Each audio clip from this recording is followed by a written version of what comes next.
जैसन दिल के बादला साधाइले हम कहियो तमिल के सुन लो तोड़ देबू गोरी जदी सोना जैसन दिल के बादला साधाइले हम कहियो तमिल के अरे तुहरे ही गौआ से लड़ब चुनाव हम बाबी सवास विजेता बनूंगा।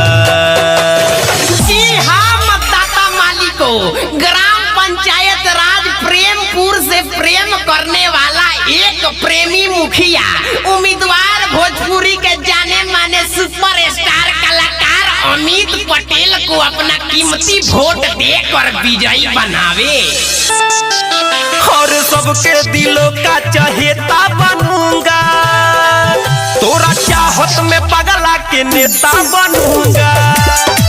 हाँ सबके दिलों का चहेता बनूंगा, तोरा प्यार में पगला के नेता बनूंगा। जीतेगा भाई जीतेगा, टूटल दिल जीतेगा। डीजे विकास रीगा सीतामढ़ी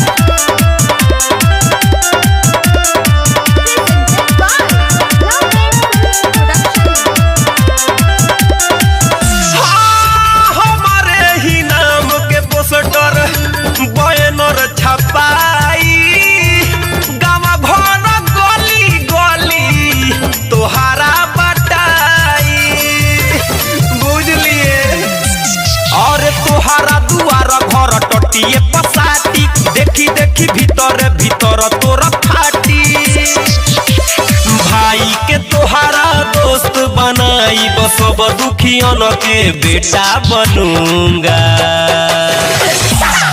इनके जैसा सुयोग्य कर्मठ और दुधारू ना सॉरी गलती आ गई, हाँ जुझारू नेता आपको कहीं नहीं मिलेगा, तो कृपया इनको ही देकर जिताए मने वोट। और सबके दिलों का चहेता बनूंगा, तोरा प्यार में पगला के नेता बनूंगा। हाँ सबके दिलों का चहेता बनूंगा, तोरा प्यार में पगला के नेता बनूंगा।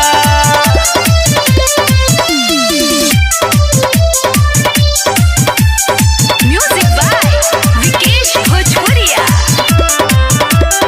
आप सुन रहे हैं अमित पटेल की आवाज में।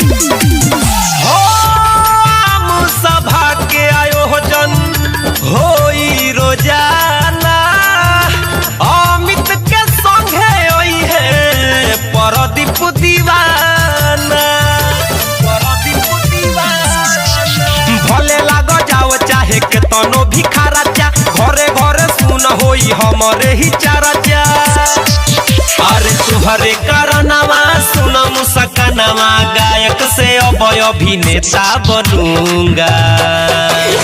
ये बाबूजी ना कोनो जात बा ना कोनो बात बा, अपने याद जगन्नाथ बा मने हमनी के साथ बस रहुआ लोग इनके साथ बा। सबके दिलों का चहेता बनूंगा, तोरा प्यार में पगला के नेता बनूंगा। और सबके दिलों का चहेता बनूंगा, हाँ रे तोरा प्यार में पगला के नेता बनूंगा। तोड़ देबू गोरी जदी सोना जैसन दिल के बादला साधाइले हम कहियो तमिल के। अरे तुहरे ही गौआ से लड़ब चुनाव हम बाबी सवास विजेता बनूंगा। ना नदी बा ना झील बा ना ट्रैक्टर बा ना मिल बा, हमनी के चुनाव जीत टूटल दिल बा।